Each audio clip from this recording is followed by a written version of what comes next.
ஓர மயிராகிறான். அப்படியா? சரி சரி சொல்லியம்மா. அம்மா ஓ எழுமாக வந்த போது அம்மா இது எதுக்காக தெருக்கூத்து வச்சிருக்காங்க? அந்த மகமாரி அம்மனுக்கு கூழ்வார்த்தை திருவிழா. மகமாரி அம்மனுக்கு திருவிழாவை செய்து 2 இரவு நாடகம், 2வது நாடகம் நடக்குது இல்லையா? தமிழ் நடந்தே வருகிறது. மாதா பிதா குரு அதோ தெய்வம் தமிழமாக அமர்ந்திருக்கக்கூடிய அனைவருடைய பாதத்திற்கும் பாதியார் இருவருக்கும் நாடகதாரி அனைவருக்கும் இந்த சிறியவன் ஒரு கோடி வணக்கம். ஒரு விளக்கம் வாங்க சொல்றேன்.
பாஞ்சாலி, திரௌபதி, ஜாகஜானி, கிருஷ்ணை அப்படின்னு ஒரு ராமஜெயம்.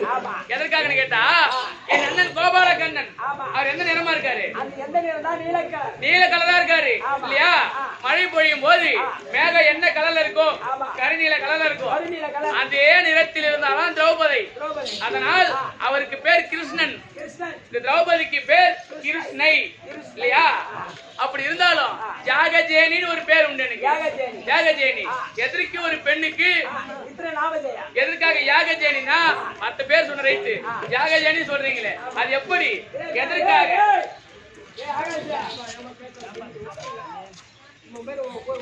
அது எதற்காக யாகஜேனி சொல்ற ஒரு பெண்ண அது தெரியாது. வாங்க சொல்றேன். நான் யாக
எங்க நாட்டிற்கு பேர் பாஞ்சால தேசம். பாஞ்சால தேசம் சொன்னா 4 விதமான முக்கணி நிறைந்த நாடு வாழை. முக்கணி நிறைந்த நாடு இந்த பாஞ்சால தேசம். எந்த ஒரு குறையும் இல்லாம தகத்தோடு பரிபாலனம் செய்து வரக்கூடியவர் என் தந்தை பாஞ்சால மன்னன். அவர் எப்பேற்பட்டவர் தெரியாது உனக்கு? வாங்க சொல்றேன். அவர் துங்கும் தாரிவர்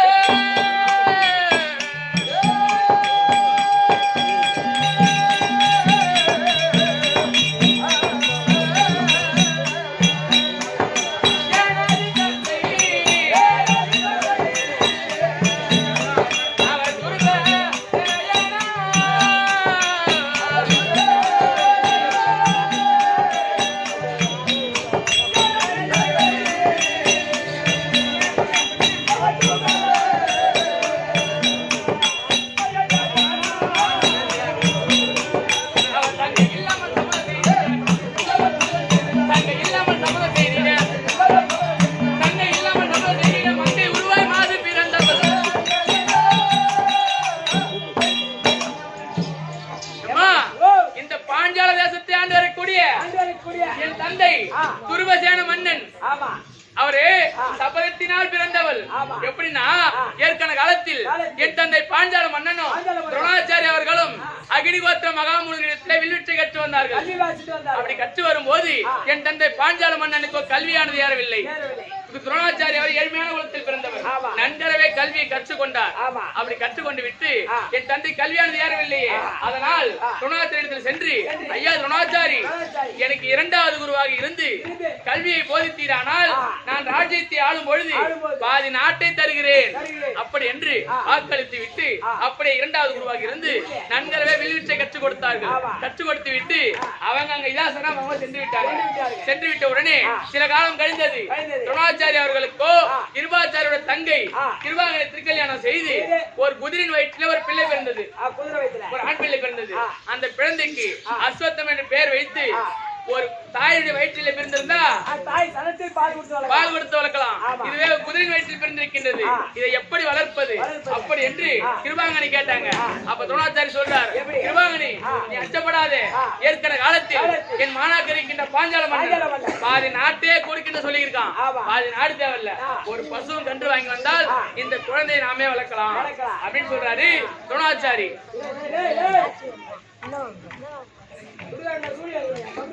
சொன்ன உடனே பாஞ்சால தேசம் அடுத்து என் தந்தை பாஞ்சால தேசம் அரண்மனையிலே வாயப்படுகிறாங்க இல்லையா, வீரர்கள் இருப்பாங்க, மந்திரி அப்படின்னு சொல்லி உன் குரு வந்திருக்கின்றேன், துரோணாச்சாரி வந்திருக்கேன்னு சொல்லுங்க அப்படின்னு சொல்றாரு. அப்ப போய் சொல்றாங்க மந்திரி, துரோணாச்சாரி உங்கள் குரு உங்களை பார்க்க வந்திருக்கின்றார் அப்படின்னு சொல்றாங்க. சொன்ன உடனே ஏற்கனவே சொல்லியிருந்தோம் அல்லவா, பாதி நாடு தரேன் என்று, பாதி நாட்டை தான் கேட்க வந்திருக்கான், நாட்டை கொடுக்க கூடாது என்று பக்கத்தில் இருந்த யோகி என்று சொல்ற மந்திரியை விடுத்து அதிகாரமாக அடித்து நாட்டை விட்டு அப்புறம் செலுத்தினார், பங்கப்படுத்தி விட்டார். பங்கப்படுத்திய உடனே அப்ப துரோணாச்சாரி சொல்றார், பாஞ்சால மன்னா பாதி நாட்டை வாங்கி போக வரவில்லை, பாதி நாடு வாங்க வரவில்லை, ஒரு பசுவும் கன்று வாங்கி போகதான் வந்த என்னை இப்பேற்பட்ட பங்கு செய்த அல்லவா, அதனால் உன்னை போல் சத்திரனுக்கு வில்வித்தை கற்றுக் கொடுத்து உன்னை பங்கு செய்யாவிட்டால் என் பெயர் துரோணாச்சாரி அல்ல, சபதத்தை செய்துவிட்டு குருகுலத்தை எடுத்து குருமக்களுக்கு 105 பிள்ளைகள் கௌரவராகி 100 பேர் பாண்டவ ராஜாக்கள் அனைவருக்கும் வில்வித்தை கற்றுக் கொடுத்து அரங்கேற்றம் நடந்தது. அரங்கேற்றம் முடிந்தவுடனே அவ மாணாக்கர்கள் கேட்கிறாங்க, ஐயா குருநாதா குருக்காணிக்கையாக என்ன வேண்டும் அப்படி கேட்கிறாங்க. அப்பா குரு மக்களா குருக்காணிக்கையாக எது வேண்டாம், எனக்கு என்ன ஒரு சபதம் இருக்கின்றது, அந்த சபதத்தை நிறைவேற்றினால் அதுவே குருக்காணிக்கை ஏற்றுக்கிறேன் அப்படின்னு சொல்றாரு துரோணாச்சாரி. அது சொன்ன உடனே அப்ப கௌரவராகி 100 பேர் சென்றாங்க பாஞ்சால தேசத்திற்கு. பாஞ்சால தேசத்தை அடுத்து பாஞ்சால மன்ன அடிவதனமாக பாஞ்சால தேசம் அடுத்த உடனே அவர் பக்கத்தில் இருந்தார் யோகின்னு சொல்ல மந்திரி கையை அடிபட்டு நாடு திரும்பிட்டார்கள் 100 பேரும். மந்திரி தான் அடிச்சாராம், எங்க அப்பா அடிக்கல, மந்திரி அடிச்சாரா 100 பேரை. அடித்த உடனே அப்ப பாண்டவ ராஜாக்கள் நடி பிறந்த ஆனால் அழகு மன்னன் அர்ஜுன பெருமானும் பீமாச்சும் சென்று என் தந்தை பாஞ்சால மன்னனை அர்ஜுன பெருமான் அடித்தார். யோகி என்று சொல்லிய மந்திரியை பீமாட்சி அடித்தார். அடிவதனமாக அடித்து பின்கட்டாக கட்டி அதோடி கம்பத்திலே கட்டி கடலோர் மனைவி இழுத்து வந்து துரோணாச்சாரி பாதத்திலே சேர்த்தார்கள். சேர்த்த உடனே அப்ப துரோணாச்சாரி சொல்றார், என்னுடைய சபதம் முடிந்து விட்டது, அவுற்றி விடுங்கள், அவன் நாட்டுக்கு போய் சேரட்டும் அப்படின்னு சொல்றாரு துரோணாச்சாரி. அப்ப பாஞ்சால மன்னன் சொல்றாரு, அடே துரோணாச்சாரி, உன்னை என் அரண்மனையில் தான் பங்கு செய்தேன். ஆனால் என்னை இப்பேற்பட்ட சபையில பங்கு செய்தே அல்லவா? அதனால் உன்னை கொல்வதற்கு ஒரு ஆண் பிள்ளையும் என்னை அடித்து இழுத்து வந்தானே அர்ஜுனன், அவன் தோளுக்கு சேர்ந்த ஒரு பெண்ணை பெறாவிட்டால் என் பெயர் பாஞ்சால மன்னன் அல்ல. அப்படி என்று தவத்தை செய்துவிட்டு பாஞ்சால தேசம் அடுத்து கானகத்திலே இருந்த யாசன் உபயாசன் என்று சொல்லக்கூடிய மந்திரி முனிவர்களை கொண்டு வந்து பாஞ்சால தேசத்திலே பெருத்த புத்திரகாமேசியாக செய்கிறார். அந்த யாகத்தில் பெருத்த இந்த வானுக்கு பூமிக்கு எரியுதான் அந்த தீ. அந்த தீயில் முதலில் பிறந்தவர் யார் தெரியுமா? வாங்க சொல்றேன். அவர் துஷ்ட தூய்மானா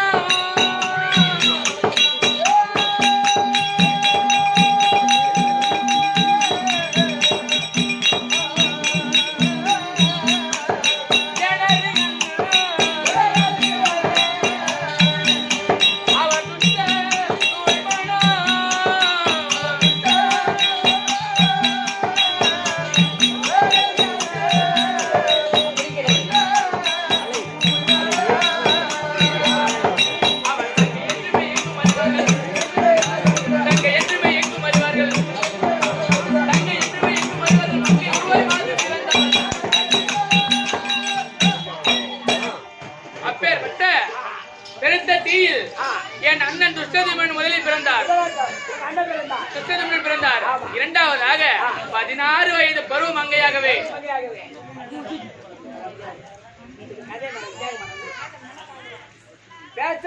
இருங்க முதலில் 16 வயது பருவ மங்கையாகவே ஒரு பெண் பிறந்தால் பிறந்து ஒரு சில வயதான உடனே அதன் பிறப்புதான் வயது வருவாங்க. ஆனால் நான் பிறக்கும் போதே 16 வயது பருவ மங்கையாகவே மாமரத்துல மா துளிர் விட்டா அது எவ்வளவு பிரகாசமா இருக்கும். அந்த மாதிரி மா துளிர் வதனின்னு ஒரு பேர் உண்டு எனக்கு. அந்த மாதிரி மா துளிர் வதனை போல அழகா 16 வயது பருவ மங்கையாக பிறந்தேன் இந்த திரௌபதி இல்லையா? பாஞ்சால தேசத்தில் பிறந்தபடியால் பாஞ்சாலி, துருபசேன மன்னனுக்கு பிறந்தபடியால் திரௌபதி, யாகத்தில் பிறந்தபடியால் யாகஜேடி. 3 நாமதேயத்தை சூட்டி எந்த ஒரு குறையும் இல்லாமல் சந்தோஷமா வாழ்ந்து வந்தோம். நான் யாருக்காக பிறந்தேன்? அர்ஜுன பெருமானுக்கு அவருக்காகவே பிறந்தவள். ஒரு பெண்ணு பிறந்து சில காலம் ஆன உடனே அவளுக்கேற்ற ஆரோனை பார்த்து ஆசைப்படுவா. ஆனா நான் பிறப்பதற்கு முந்தையே இவர்தான் என் கணவர் அப்பன் தேர்ந்தெடுத்து விட்டுதான் என்னை பயந்து எடுத்தார் என் தந்தை பாஞ்சால மன்னன். அப்படி இருக்கும் போது அப்ப அரைக்கு மாளிகையிலே 5 ராஜாக்கள் இருந்து விட்டார்கள். அப்படி என் நிருபம் வருது. அந்த நிருபத்தை பார்த்து என் தந்தை பாஞ்சால மன்னன் ரொம்ப அச்சப்பட்டு அழுதக்கண் சிந்தனையோடு அமர்ந்திருக்கும் போது அப்ப தாதி சொல்றாங்க, ஐயா இதுக்கெல்லாம் தீர்வு கிடைக்கணும்னா வியாதிவேசர் இருக்கின்றார், அனைவருக்கும் மூதாதி, அவரை அழைத்து கேட்டால் இதுக்கு விவரம் சொல்லுவாரு அப்படின்னு சொல்றாங்க. மந்திரி சொல்றாரு. அப்ப வியாதிவேசரை அழைத்து, தாத்தா 5 ராஜாக்கள் அரக்கு மாளிகையில் இருந்து விட்டால் என்னுடைய சபதம் இருக்கின்றது. அந்த சபதம் எப்படி நிறைவேறுவது? என் மகள் பாஞ்சாலி யாரை திருக்கல்யாணம் செய்வது அப்படி என்று கேட்ட போது அப்ப வியாதிவேசர் சொல்றாரு, பாஞ்சால மன்னா நீ யாது ஒன்றுக்கு அச்சப்படாதே. பாண்டவர்கள் இந்த கல்லிக்கே அழிவு என்பது வந்தாலும் வரலாம். 5 ராஜாக்களுக்கு அழிவு என்பது கிடையாது. அவர்கள் தேவபிண்டம், அழிவு என்பது கிடையாது. நீங்கள் 5 ராஜாக்கள் உயிரோடு தான் இருக்கின்றார்கள் அப்படி என்று சொல்றார். யாதவியாசர் சொல்றார். அப்ப எங்க அப்பா கேக்குறாரு, 5 ராஜாக்கள் உயிரோடு இருக்கின்றான்னு சொல்லுவீங்களே, அப்படி எப்படிதான் அவங்களை பாப்பது? என் மகளை எப்படி திருக்கல்யாணம் செய்து கொடுப்பது அப்படின்னு கேட்ட போது அப்ப சொல்றார் வியாதவியாசர், இமயோகிரி பர்வதத்தில் இருக்கின்றது அனுமந்தாத வில். அனுமந்தாத என்று சொல்லக்கூடிய வில் இருக்கின்றது. அந்த வில்லை கொண்டு வந்து பாஞ்சால தேசத்தில் நட்டுவிட்டு இந்த வில்லை வளைத்து பச்சை கொடி எவன் ஒன்று அறுக்கின்றானோ அன்னவருக்கு திரௌபதி அப்படி என்று பறைசாற்றுங்கள் அப்படி என்று உரைத்தார் தாத்தாவிய வியாதிவியாசர்.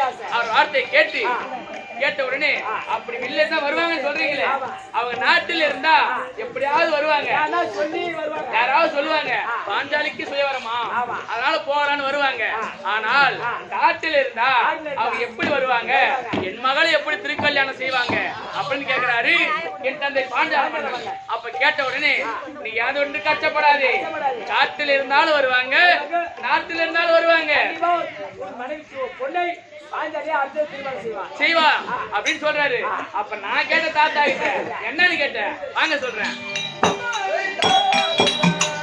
மங்கையில் ஒருத்திக்காக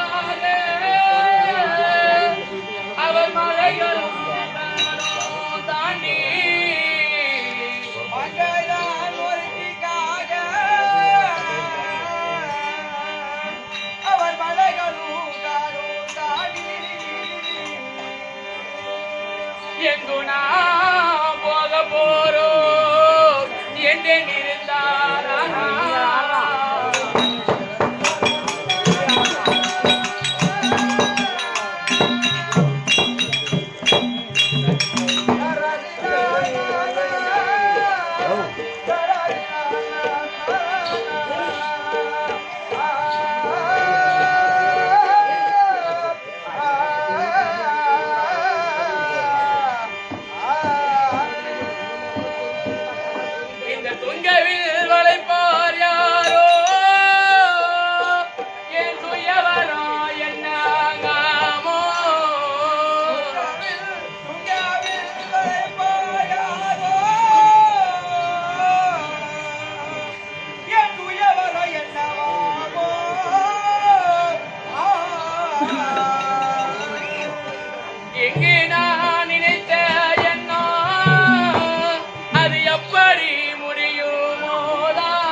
காட்டிலே இருந்தாலும் வருவாங்கன்னு சொல்றீங்களே, அப்படி காட்டிலே இருந்தாலும் ஒரு பெண்ணுக்காக இப்பேற்பட்ட மலை காடு வனத்தை தாண்டி அப்படி பெண்ணுக்காக போகணுமா? அப்படி என்ற மனசளித்து இருந்து விட்டால் என்னை யாரு கல்யாணம் செய்வார்கள்? இந்த வில்லை வளைப்பது யார்? என்னை கல்யாணம் முடிப்பது யார்? அப்படி என்று தாத்தா இடத்தில் எழுத போது, பாஞ்சாலி யாதொன்று கஷ்டப்படாதே, பாண்டவர் அர்ஜுனன் உனக்காகவே பிறந்தவன், நீ அர்ஜுனுக்காகவே பிறந்தவள், அதனால் எங்கிருந்தாலும் அர்ஜுனன் வருவான், உன்னை திருக்கல்யாணம் செய்வான், அதனால் அச்சப்படாத, ஏற்பாடு செய்யுங்க அப்படின்னு சொல்றாரு. அதை கேட்டேன் தந்தை பாஞ்சால மன்னன் 1000 கிங்கிரிகளை அழைத்து இமயோகிரி பருவதத்தில் இருந்த இமயோகிரி பருவதத்தில் இருந்த அனுமந்தாத வில்லை கொண்டு வந்து பாஞ்சால தேசத்தில் நட்டுவிட்டு கீழே வெள்ளி கிணத்துல மஞ்சள் தண்ணி, மேலே மச்சேந்திர சுழல், இந்த மஞ்சள் கிடாரத்தை பார்த்த வண்ணமாக வில்லை வளைத்து மச்ச கொடி எவன் ஒருவன் அரிக்கின்றாரோ அன்னவருக்கு திரௌபதி, அப்படி என்று அவனை 55 தேச ராஜாக்களுக்கும் நிருபம் அனுப்பினார்கள். அந்த நிருபத்தை பார்த்து இளவரசர்கள் அனைவரும் வந்து அமர்ந்துவிட்டார் சபையிலே. சபையில் அமர்ந்த உடனே ஒருவராக எழுந்து அந்த வளையாத வில்லை வளைக்கின்றார். ஒருவராலையும் வில்லை வளைக்க முடியவில்லை. அப்ப அங்கு தேசத்தை ஆண்டவரை கூடிய கர்ணாபிஷேகன் எழுந்தார். எழுந்து வளையாத வில்லை வளைத்து விட்டார் அப்படி என்று சாரி வந்து சொன்னாங்க. அர்ஜுனுக்காகவே பிறந்தோமே, கர்ணன் வளைத்து விட்டாராமே அப்படி என்று மனசஞ்சலமா இருக்கும் போது அப்ப என் அண்ணன் கோபாலகன் நினைத்தேன், அண்ணா நாராயணா, அர்ஜுனுக்காகவே பிறந்தேனே, கர்ணன் வில்லை வளைத்து விட்டால் அவரை தானே திருக்கல்யாணம் செய்தோம், நானே நான் எப்படி என்ன கல்யாணம் செய்வேன், அர்ஜுனுக்காகவே பிறந்தேனே அப்படி என்று என் அண்ணன் கோபாலகன் நினைத்த போது அந்த ஞானியை அருந்து கீழே விழுந்து விட்டார் அப்படி என்று உரைத்தார். அங்கு தளபதி கர்ணன் கீழே விழுந்து விட்டாராம். அப்படி விழுந்த உடனே ஒருவராலும் வில்லை வளைக்க முடியவில்லை. இனி இந்த வில்லை யார் வளைப்பது அப்படி என்று தெரியாமல் சபையில அமர்ந்திருந்த ஒரு பிராமணர் எழுந்தார். எழுந்து இந்த வில்லை சத்திரியன் தான் வளைக்கணுமா, இல்லை குலத்தோராக இருந்தாலும் வளைக்கலாமா, வில்லை வளைக்கலாமா அப்படி என்று கேட்ட போது என் அண்ணன் துஷ்டன் பார்த்தார். இந்த வில்லை யார் வேணாலும் வளைக்கலாம், என் தங்கை பாஞ்சாலியை கரம் பிடிக்கலாம்.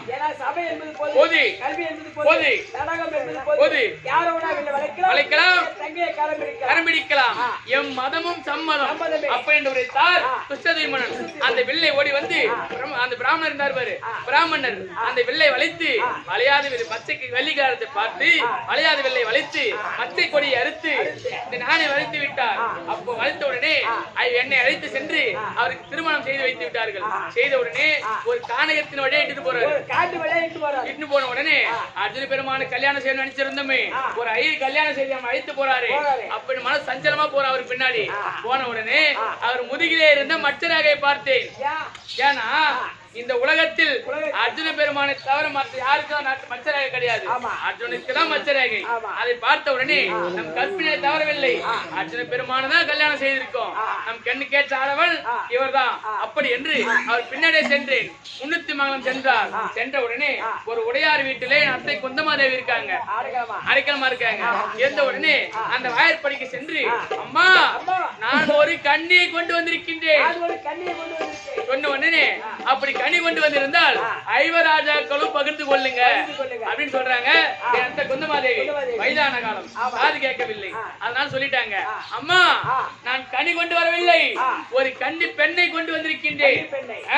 கன்னி பெண்ணை கொண்டு வந்திருக்கின்றேன். அதனால் தாய் சொல்லி தட்டாத பாண்டவர்கள் அந்த தாய் சொல்லி தட்டாமல் 5 ராஜாக்களும் 5 நாள் கல்யாணம் நடந்தது. அப்பவே ஆமா, முதல் நாள் கல்யாணம் பொறுமையை பூசணமாக கூடிய தர்மபுத்திர மன்னனுக்கு முதல் நாள் கல்யாணம். 2வது நாள் கல்யாணம் 10,000 கஜேந்திர பலம் அளித்த பீமாட்சி 2வது நாள் கல்யாணம். 3ஆம் நாள் கல்யாணம் பிள்ளை வளைத்த அர்ஜுன பெருமானுக்கு 3ஆம் நாள் கல்யாணம். 4ஆம் நாள் 5ஆம் நாள் யாருக்கு தெரியுமா? என் அத்தையான மாதாதேவி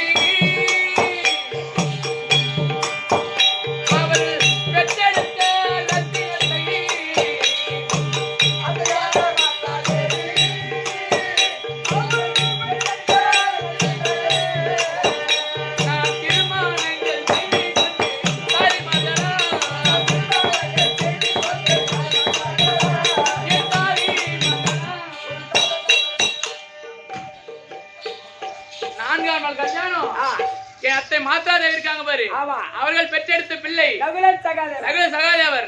4ஆம் நாள் கல்யாணம் 5ஆம் நாள் கல்யாணம் அவங்களுக்கு முடிந்தது. கல்யாணம் முடிந்த உடனே அகஸ்தாபுரம் சென்று என் பெரிய மாமனார் திருவிழாட்டின மன்னன் அவரிடத்தில் சென்று, பெரியப்பா இவ்வளவு நாள் தன்னந்தனியாக இருந்தோம், தனியா இருந்தோம், எங்கெங்கே சென்று காலத்தை கழித்து விட்டோம். ஆனால் இப்பொழுது எங்களுக்கு என்று மனைவி வந்து விட்டால் எங்க குடும்பத்தாங்க செய்யணும் இல்லையா, எங்களுக்கு சேர வேண்டிய கதை சொல்லிட்டு கதையை வச்சு குட்ட போட போறேன்னா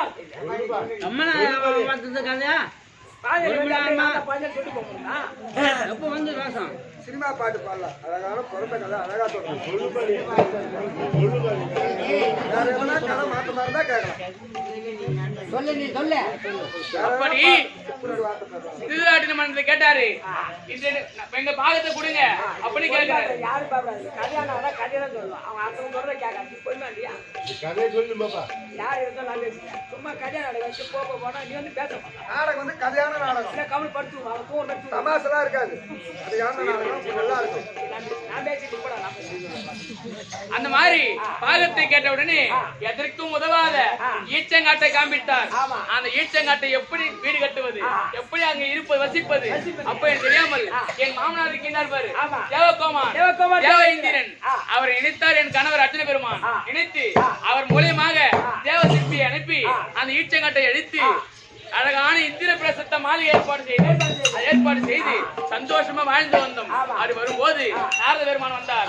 வந்து உன் தந்தை பாண்டு மகாராஜன் சொர்க்கம் சேரவில்லை அப்படி என்று உரைத்தார். அவர் சொர்க்கம் சேர்வதற்கு நாங்க என்ன செய்யணும் அப்படின்னு கேட்டார்கள். என் வீட்டுக்காரர் கேட்டாரு. கேட்ட உடனே ஒரு ராஜசூய செய்தால் பாண்டு மன்னன் சொர்க்கம் அடைவார் அப்படி என்று உரைத்தார். அப்போ ராஜசூயம் செய்யும் போது என் கோயிலா இருக்கார் பாரு, 100 பேர், 100 பேருக்கு அழைப்பு விடுத்து 100 பேர் வந்தார்கள். இது விசித்திரமான மாளிகை, மேடு பள்ளமாகவும் பள்ள மேடாகவும் உயர்ந்தது தாழ்ந்ததாகவும் தாழ்ந்தது உயர்ந்ததாகவும் நீர் இருப்பது போல் தெரியும், ஆனா நீர் இருக்காது. நிலம் போல் தெரியும், ஆனா அங்க நீர் இருக்கும். அந்த மாதிரி விசித்திரமான மாளிகை ஏற்பாடு செய்து 100 பேர் வந்தாங்க பாரு. பல்லு வந்து தெரியாம இத விசித்திரமான மாளிகையாச்சு, பள்ளமேடு தெரியவில்லை. அந்த அருக்கால் வாயற்படியில் முடி இடித்து திடீரென்று கீழே விழுந்தார். அது விழுந்த உடனே உப்பிரகை மீது 3 நாள் மாத பிறவிடை குளித்து விட்டு இந்த கூந்தலை உலாத்தி கொண்டிருக்கின்றேன். அது உலாத்தி கொண்டிருக்கும் போது என் பக்கத்திலே இருந்தார் வீமாட்சி, பக்கத்திலே இருந்தாரு. இவர் கீழே விழுந்தாரு. அவரை தூக்கத்துக்கு வந்தாங்க 99 பேர். அவர்களும் திடீர் கீழே விழுந்தாங்க. கீழே விழுந்த உடனே அப்ப அந்த கண்ணன் குனிந்து வரப்படாதா குருடன் மகனே, அந்த கண்ணன் பெற்றது அத்தனையும் குருடா அப்படி என்று கையை தட்டி சிரித்து விட்டேன். நான் சிரித்தது மட்டும் இல்லாமல் என் வீட்டுக்காரர் பாரு மீமாட்சி அவரும் நகைத்து சிரித்து விட்டார். நான் சிரித்தது கூட அவனுக்கு வஞ்சமா நினைக்கல. நமக்கு விரோதியாக இருக்கக்கூடிய பீமன் சிரிக்கிற மாதிரி சொல்லிட்டாளே அப்படி என்று சொல்லிலே வீச கொண்ட துரியோதனன் அவன் மகனுக்கு லட்சுமகுமாரனுக்கு பூணூல் கல்யாணம் ஏற்பாடு செய்து 5 ராஜாக்களை அழைத்து விடுத்திருந்தான். அப்படி அழைப்பு விடுத்து ராஜாக்கள் சென்ற உடனே ஒரு பெண் சபைக்கு செல்லக்கூடாது. ஒரு பெண் என்னைக்குமே சபைக்கு போக கூடாது. 10 பேர் நாட்டார் கூட்டி பேசுறாங்கன்னு சொன்னா பெருமஞ்சள் கூட்டி பேசுறாங்கன்னா அந்த இடத்துக்கு பொம்பளை போக கூடாது இல்லையா? அந்த மாதிரி ஒரு பெண் சபைக்கு போக கூடாது. என்னை கூட்டி சென்று என் அத்தை காந்தாரி அரண்மனையில் விட்டு 5 ராஜாக்களும் சபைக்கு சென்றார்கள். சென்ற உடனே அது என்ன சூது மார்க்கம் செய்த ஐவர் ராஜாக்கள் நாட்டு நடத்தை பறித்து விட்டு என்னை அழைத்து வர சொல்லியிருக்கின்றான் துரியோதனன். என்னை அடிமை கொண்டு விட்டார்கள். அடிமை கொண்ட உடனே என் வைத்திருக்கார் துச்சாதனன் விடுத்து அந்த பாஞ்சாலி நமக்கு அடிமை, அவளை இழுத்து வாடா அப்படி என்று உரைத்தான் துரியோதனன். வைத்தியன் ஓடி வந்து மதனி, அடியே மதனி, உன்னை அழைத்து வர சொன்னார் என் அண்ணன் துரியோதனன் அப்படி என்று உரைத்தார். அப்ப நான் என்ன கேட்டேன்? மட்டும் அறிங்கும் மரியாதை இல்லாமல் பொட்டனவே வந்தழைத்த புத்தி இல்ல மைத்துனரே, தொட்ட முடி உங்கள் அண்ணன் சூழ்வு சபையில் என்னை இட்டு வர சொன்ன விதம் என்னவென்று நீ அறிவீர். ஐயா, என்னை அழைத்தார் என்று சொல்றீங்களே, என்னை எதற்காக கூப்பிட்டாரு? ஒரு பெண் சபைக்கு வரக்கூடாது, ஆனால் ஒரு பெண்ணை எதற்காக கூப்பிட்டாரு அப்படின்னு கேட்கும் போது, ஐவர் ராஜாக்கள் உன் கணவர் உன்னை சூதிலே வைத்து தோற்று விட்டார்கள், அதனால் எங்களுக்கு நீ அடிமை, அதனால் அழைத்து வர சொன்னார் என் அண்ணன் அப்படின்னு சொன்ன போது ஐவர்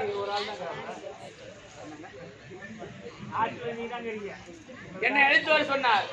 அழைத்து வர சொன்ன உடனே அப்போ என்னை கைப்பிடித்து அழைக்க வாரான். அட பாவி சண்டாளா, அதிகாரா, மோசக்காரா, என்னை கைப்பிடித்து அழைக்க வராயே. அண்ணன் மனைவி ஒரு தாய்க்கு சமமானவள், என்னை கை தொட்டு இழுக்க வராயே. நான் 3 நாள் மாத பிரபலியாக இருக்கின்றேன், என்னை கை தொடாத சண்டாளா அப்படின்னு உரைத்த போது அந்த அரண்மனையில இருந்த காமாட்சி என்று சொல்லக்கூடிய சுரட்டுக்கோலை போட்டு தர தர தர வீழ்த்து சபையில விட்டான். சபையில விட்ட போது அந்த சபையில 8 ஆச்சாரிமார்கள், 32 குறிப்பிடங்கள், அவனே 55 தேச ராஜாக்கள் அனைவர்களும் அமைந்திருக்கின்றாங்க. அந்த சபையில சென்று ஐயா பெரியோர்களே, தாத்தா, துணாச்சாரி, கிருபாச்சாரி, சிம்மாச்சாரி, ஐயா, ஒரு பெண்ணை இப்பேற்பட்ட பங்கம் செய்கிறானே, ஒருவரும் எழுந்து ஏனடா ஒரு பெண்ணை இப்பேற்பட்ட பாவம் செய்கிறாயே, நீ செய்வது பாவமடா, நீ செய்யாதான் ஒருவரும் சொல்லவில்லையா தாத்தா? தலை குனிந்திருக்கின்றாங்க. உரைக்க கொடியோன் உரைத்த வார்த்தைக்கு உடன்பட்டிருக்கின்றார்கள் அனைவரும். என்னை மாலையிட்ட இவர் ராஜாக்களும் பூமி வார்த்த வண்ணமாக கவர்ந்து கொண்டிருந்தார்கள். அப்படி இருந்த உடனே அப்ப நான் பார்த்தேன், இனிமேல் நம்மளை காப்பதற்கு யாரும் இல்லை, திக்கற்றவர்களுக்கு தெய்வம் தான் துணை அப்படி என்று நான் தியானம் செய்தேன். என் மாதவா கோவிந்தா வென்று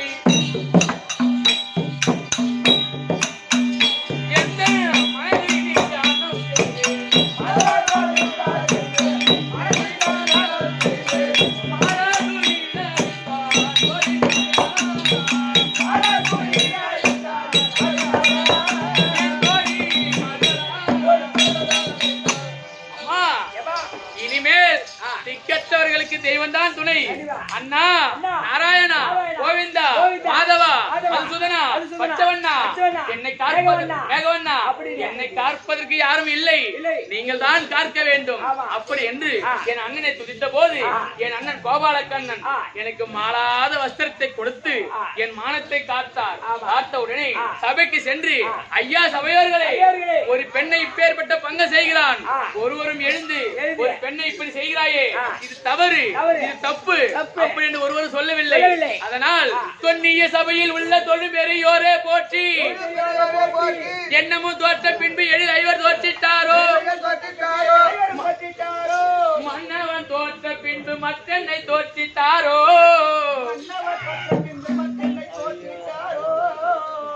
நன்னிலை அறிந்து நீங்கள் நியாயத்தை பேசுவீரே. ஐயா சபையோர்களே, என்னை தோற்ற பின்பு பாண்டவர் தோற்றாரா, பாண்டவர் தோற்ற பின்பு என்னை தோற்றாரா, இது சொல்லுங்கள், நீதி கூறுங்கள் அப்படி உரைத்த போது அந்த சபையிலே ஒருவரும் எந்திரிக்கவில்லை. அந்த 100 பேரில் இளைவனா இருக்கக்கூடிய விகர்ணன் எழுந்து அவர் ஐவர் ராஜாக்களும் அடிமையான பிறகுதான் உங்களை அடிமை வைத்தார்கள் அதன் அப்படி என்று உரைத்தார். தோத்தாங்க. அப்ப என் மனமானது குளிர்ந்தது. நமக்கு பேசுவதற்கு ஒரு ஆள் இருக்கின்றது, நீதி சாகவில்லை என்று அவர் ஏந்தி எதுவும் சொல்லல சொன்னா இந்த நீதி, நியாயம், தர்மம், நேர்மை எதுவுமே இருக்காது, எதுவுமே இருக்காது. அவர் எழுந்து அன்று நியாயத்தை பேசினாரு. யாரு தப்பு அதெல்லாம் சொல்லல, அண்ணன் தம்பி பாச பங்காளி எல்லாம் கிடையாது, நியாயம் எதுவோ அதை சொன்னார். அன்னைக்கு உங்க ஐவர் ராஜாக்கள் தோற்ற பின்புதான் உங்களை வைத்து தோற்றார் அப்படி என்று உரைத்தார். அப்ப சபையில கேட்டேன், அவ ஐவர் ராஜாக்களே அடிமையாகி விட்டாங்க, என்ன வச்சு தோற்பதற்கு அவங்களுக்கு என்ன இருக்கு, என்ன உரிமை இருக்கு, அவங்களுக்கு என்ன உரிமை இருக்கு. அதனால் மீண்டும் சூதாடி ஒரு ஆட்டம் ஜெயிச்சுட்டேன். ஜெயிச்ச உடனே அப்ப சகிதி சொல்றாரு, ஒரு பெண் சூதாட கூடாது, ஒரு பெண்ணு சூதாடக்கூடாதுன்னு சொல்றான் சகுனி பெரிய மனுஷன். ஒரு பெண் சபைக்கு வரக்கூடாதா துரியோதனா அப்படின்னு சொன்னாரா? அந்த நீதி கிடையாது. தன்னுடைய மருமகன் பக்கம் தான் பேசணும். ஒரு பெண் சூதாடக்கூடாதுன்னு உரைத்தானே, ஒரு ஆட்டம் ஜெயிச்சிருக்கேன் இல்லையா? இதற்காக உனக்கு நாடு வேணுமா இல்ல உன் கணவர் 5 ராஜாக்கள் வேணுமா? எது வேணுமே கேள் அப்படின்னு சொன்ன உடனே இந்த நாடு எப்பனாலும் சம்பாதிக்கலாம், அதனால் என் 5 ராஜாக்களை விடுத்தால் அதுவே போதும் அப்படின்னு உரைத்தேன். 5 ராஜாக்களும் அடிமைத்தனத்திலிருந்து மீண்டார்கள். மீண்ட உடனே அப்ப சபையோர்கள் கேட்கிறாங்க, துரியோதனா பாண்டவர்கள் சூதாட்டி தோற்று விட்டார், ஆனால் அந்த நாட்டை மீண்டும் எப்ப கொடுப்ப அப்படின்னு கேட்கிறாங்க. கேட்ட உடனே அப்ப துரியோதனன் சொல்றான், ஐயா சபையோர்களே 12 ஆண்டு வனவாசம், 1 ஆண்டு அக்கியாதவாசம் கழித்து வந்தால் பாண்டவருக்கு சேர வேண்டிய பிரிதுபாதி பாகத்தை பிரித்து தருகிறேன் அப்படி உரைத்தான். உரைத்த உடனே சிறுமேற்கொண்ட பாண்டவர்கள் 12 ஆண்டு வனவாசத்தை முடித்து முதல் வனமாக சூரியவனத்தை எடுத்து 12வது வனம் காமிக வனத்தை முடித்து 1 ஆண்டு அக்கியாதவாசத்தை விழா நாட்டிலிருந்து கழித்து இப்போ விழாட நாள் அளிக்கப்பட்ட உபப்ளாவிய பட்டணத்தில் இருந்து நேற்றைய தினத்தில் உலகமாமுனிவரை தூதாக அனுப்பினார். கோட்டாமுகன் படித்தவன் நாட்டை கேட்பது நான் கொடுப்பதா அப்படி என்று நாடு கொடுக்க மறுத்து விட்டான். அதனால் இன்றைய தினத்தில் தர்மபுத்திர மன்னன் முக சோர்ந்து கோபமா இருக்காரு, சஞ்சலமா இருக்காரு, என்ன செய்வதுன்னு தெரியல. அவருக்கு ஒரு தேற்று மாற்று நம்ம தான் சொல்லணும் இல்லையா? அவர் இருந்தா அதுக்கு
ஒரு ஓடி வணக்கம் சுகமாக வாய்ந்திருப்பாய்.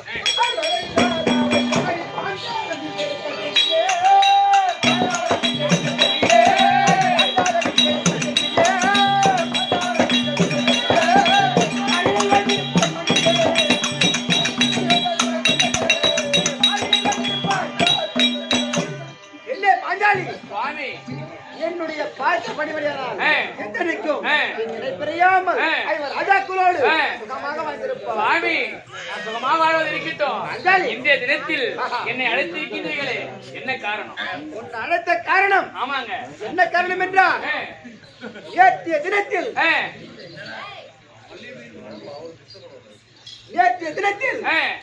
உலகமா முடிவரை தூதாக அனுப்பினோம். ஆனால் சண்டாள துரியோதனன் நாடு தரமாட்டேன் என மறுத்து விட்டான். அடே கோட்டாமுகன் படைத்தவனே, நீ வந்து நாட்டை கேட்பது நான் பிரித்து கொடுப்பதா அப்படி மன்று அவ ஈவாக பேசி மானப்பகம் செய்து விட்டான். ஆனால் இந்த தினத்தில் நாட்டை கேட்பதா காட்டுக்கு போவதா மீண்டும் காட்டுக்கே போவதா அப்படி என்று எனக்கு ஒரு ஆலோசனை.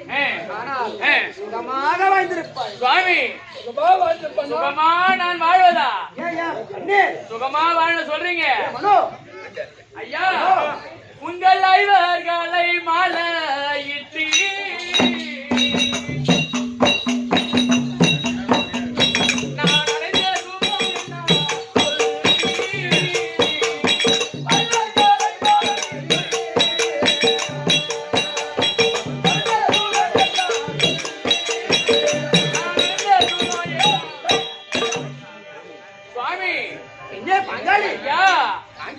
சுகமா வாழ்ந்து சொல்றீங்களே சுவாமி.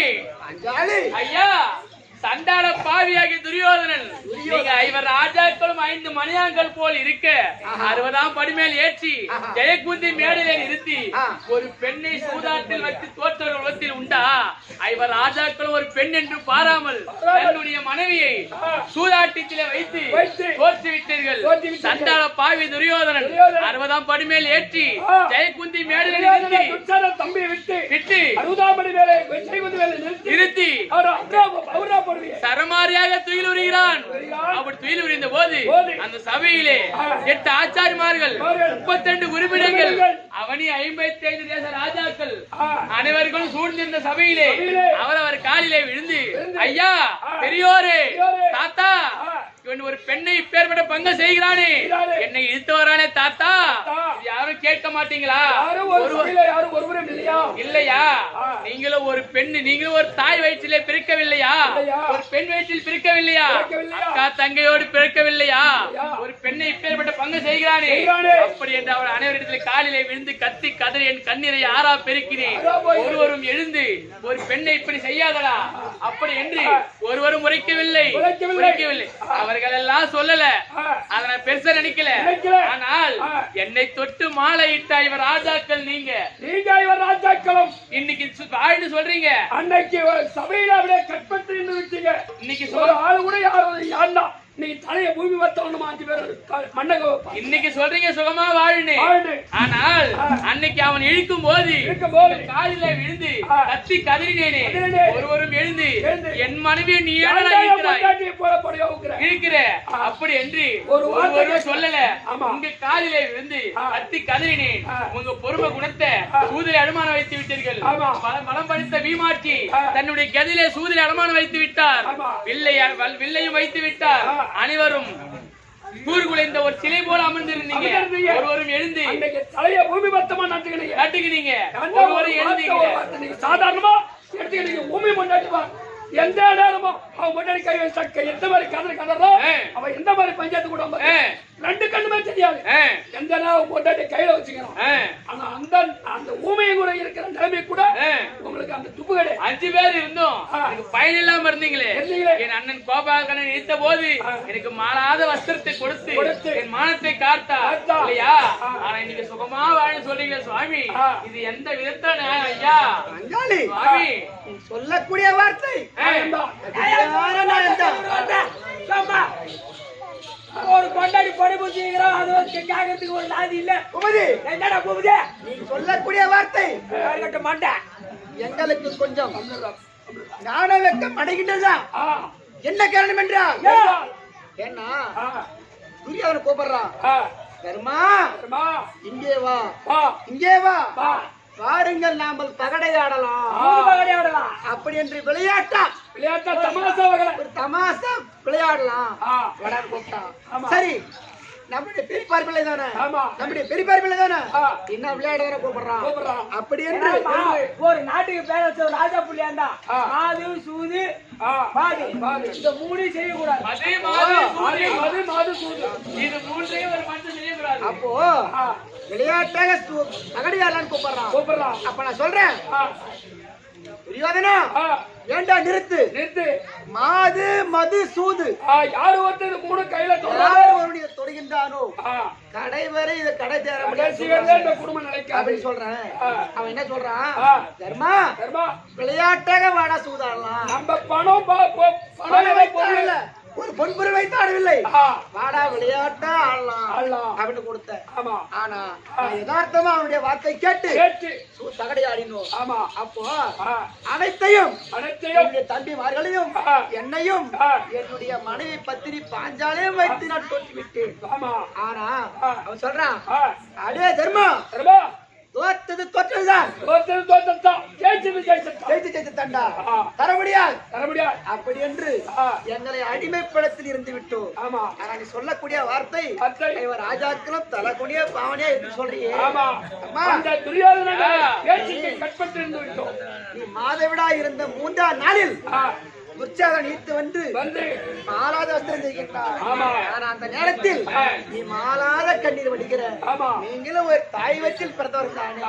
எனக்கென்று யார் ஒருவர் இல்லையா? 8 ஆச்சாரிமார்கள், 32 குருவிடங்கள், குரு பெரியோர்கள் அனைவரும் அமர்ந்திருக்கின்றார்கள். ஆனா அவர்கள் எல்லாம் அமர்ந்திருக்கலாம். எப்படி அந்த குரு பெரியவர்கள் எல்லாம் அமர்ந்திருக்கலாம். நீங்க அமர்ந்திருக்கலாம். 5 கணவன்மார்கள் உங்களுடைய முன்னால் என்னுடைய சேலையை பிடித்து இருக்கின்றான் துர்ச்சாதனன். உங்களுக்கு ரோசம் இல்லையா? உங்களுக்கு அறிவில்லையா? அப்படி என்று கேட்கக்கூடிய வார்த்தை நியாயமாகத்தான் இருக்கும். இருந்தாலும் உடன்பட்டோன் வார்த்தைக்கு உடன்பட்டு விட்டோம். தொட்டதுதான் ஜெயிச்சதான் சொல்றான்.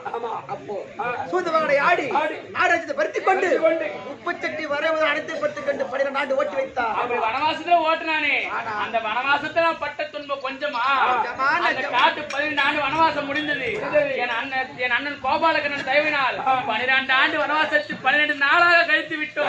கழித்த உடனே ஓராண்டு அக்கியாதவாசத்தை கழிப்பதற்கு என்ன வழி அப்படி தெரியாமல் அந்த காட்டிலே இருந்த சௌமிய மகாமுனிவரை அழைத்து, தாத்தா ஓராண்டு அக்கியாதவாசம் கழிக்கணும், நாங்க என்ன தாத்தா செய்வது கேட்ட உடனே அப்ப சொல்றாரு, தாத்தா விளாட தேசத்தில் அடுத்து விளாட மன்னனுக்கு 5 ராஜாக்களும் நீங்க ஒவ்வொரு உருவமாக இருக்க வேண்டும். 5 ராஜாக்களும் 5 உருவமாக இருக்க வேண்டும். தர்மா நீயோ இளநாடிற்கு சென்று கங்கைப்பட்டர் ஐயராக உருவெடுத்திருக்க வேண்டும். இருக்க வேண்டும். இன்று தம்பி இருக்கின்றான் பீமன் பாலாயனாக உருவெடுத்திருக்க வேண்டும். சமையல்காரனாக உருவெடுத்திருக்க வேண்டும். ஆனால் அத்திரனோ ஆணும் இல்ல பெண்ணும் இல்ல பேடியா இருக்க வேண்டும். அப்படி என்று கட்டளை. என்னுடைய தம்பிமார் இருக்கின்றார்கள். நகுல சகாதேவன் காமகரிதி தந்திரபாலன் இருக்க வேண்டும். நீங்க உருவமாக இருக்க வேண்டும் என்று 5 ராஜாக்களும் 5 உருவம் எடுத்திருக்கின்றோம். ஆனால் இந்த பாஞ்சாலியை 5 நாமதேயத்தை கொண்டு பனிமாதாக சென்று இவங்க 5 பேரும் விளாடமன் அடைக்கலமா இருக்காங்க.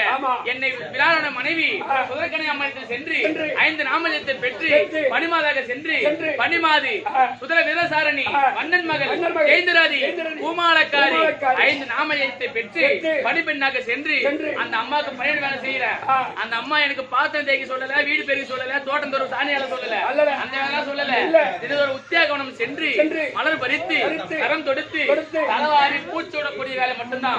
அப்படி பூச்சி விடக்கூடும் போது உத்தியாகவனத்தில் இருக்கும் போது, ஐயா இருங்க ஐயா சினிமா பாட்டு பாடல ஐயா, பாருங்க அப்படி உத்தியாகவனம் சென்ற போது அந்த உத்தியாகவனத்துல மலர் பறித்துக்கிறீங்க. அந்த பறிக்கும் போது அந்த கேகை நாட்டு ஆண்டு வரக்கூடிய கீட்சகன் என்னை பார்த்து ஆசைப்பட்டு என்னை தொலைத்து ஓடி வருகிறான். ஓடி வந்த உடனே அட பாவி சண்டாளா, என்னை இப்பேற்பட்ட துன்பத்தை எல்லாம் கடந்து இப்போதான் நாட்டை மீண்டுலாம் அப்படின்னு சந்தோஷமா இருக்கேன். இந்த நேரத்தில் இப்பேற்பட்ட துன்பமா அப்படி என்று என் மனதில் நினைத்து ஓட்டோட்டமாக ஓடி வந்து விளாடதேசனுடைய சபைக்கு ஓடி வந்தேன். சபைக்கு ஓடி வந்த உடனே அந்த கெங்குப்பட்ட ஐயர் சொல்றாரு, அம்மா ஒரு பெண் சபைக்கு வரக்கூடாது. ஏன் இப்ப சபைக்கு வந்த? போயடைய காட்டிற்கு சென்றால் புலி துரத்தும் தான். புலி பிடிக்கணும்னா புலி கூண்டு வச்சுதான் புலியை பிடிக்கணும். ஈரம் உள்ள இடத்துல ஈமுக்கிதான் செய்யும். ஒரு பெண் தனியா காட்டுக்கு போனா புலி துரத்ததான் செய்யும். அந்த புலி பிடிக்கணும்னா புலி கூண்டை வைத்துதான் புலியை பிடிக்கணும். அப்படி என்று மாறாட்டமா சொன்னாரு. தர்மபுத்திர மன்னன் கங்குப்பட்ட ஐயராக இருக்கும் போது மாற்றி சொன்ன உடனே அப்ப மடபலிக்கு சென்று என் கணவர் பீமாட்சி இருக்காரு இல்லையா, பலாயனாக அவருக்கு சென்று நடந்த கதையை உரைத்த உடனே அவர் சொல்றாரு, திரௌபதா இன்று சென்று அவனை அழைத்து வெள்ளகால மண்டபத்துக்கு வர சொல்லி வந்த உடனே அங்கு உன் ஆசையை நிவர்த்தி செய்கிறேன் அப்படின்னு சொல்லு. அப்படி சொன்ன உடனே அப்ப இரவு நேரத்துல என்ன மாதிரியே என் கணவர் பீமாட்சி போறாரு. பீமாட்சி போன உடனே அங்க சென்று அந்த கீச்சக வந்தான். பீமாட்சி வந்தாரு. அந்த கீச்சக ஓடி வந்து ஆசை குத்து 60, மோக குத்து 30. முதலில் கீச்சகம் குத்துனா ஒரு பெண் என்று ஆசையாக குத்துனா கீச்சக. ஆனா என் கணவர் பீமாட்சி மறுபடியும் குத்தின குத்து அவன் கத்திய கத்து அவன் தம்பிமார் 104 பேர் உபகீச்சகர்கள் அனைவரும் ஓடி வந்தார்கள். அனைவரும் குத்தி அடிவதனமாக அடித்து மாவா பெசஞ்சி வெள்ளகால் மண்டபத்திலே விளக்கேற்றி அவன் தொல்லை ஒழிந்தது. அப்ப விளையாட தேசம் சென்று குதிரக்கணை அம்மனுக்கு பணிமாத வேலை செய்துவிட்டு எல்லா குறையும் முடித்து பாஞ்சாலி நமக்கு நேரான கொடுமை நேர்ந்து விட்டது. இப்ப இப்படியா நீங்க பேசுதாமல் ஒரு தம்பி அழித்தாரோ தம்பி வீமாக்கி நான் சீக்கிரம் வீமஜால